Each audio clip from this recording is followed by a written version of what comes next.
मनीषा मांढरेच्या डोक्यात नीटचा paper.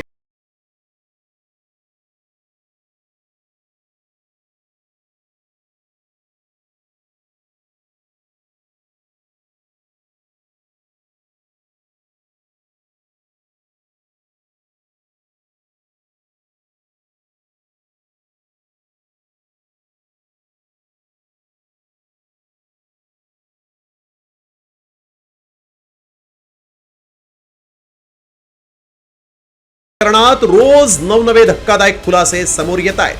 Modern कॉलेजची बायोलॉजीची प्राध्यापिका मनीषा गुरुनाथ मांढरेला बेड्या ठोकल्यानंतर तिनं नॅशनल टेस्टिंग एजन्सीच्या विश्वासार्हतेचा कसा लचका तोडला ते पाहून तपास अधिकारीही थक्क झाले. प्राध्यापिका असलेली मनीषा मांढरे पेपर फोडण्यात इतकी चतुर होती की एखाद्या सराईत गुन्हेगारालाही ती लाजवेल. कारण नीटचा पेपर फोडण्यासाठी मांढरेनं चलाख मेंदूचा वापर केला. त्यामुळे सीबीआय पुढे कोर्टात टिकणारे पुरावे गोळा करण्याचं सर्वात मोठं आव्हान आहे. काय केलंय मनीषा मांढरेनं ते पहा. प्रश्न तोंडपाठ करून तिनं पेपर फोडला होता.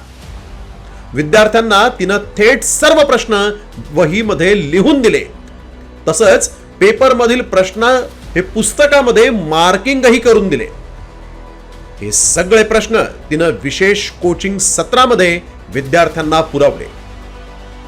आणि पेपर फुटीचे पुरावे सापडू नयेत म्हणून तिनं डिजिटल साधनांचा वापर विशेष करून टाळला.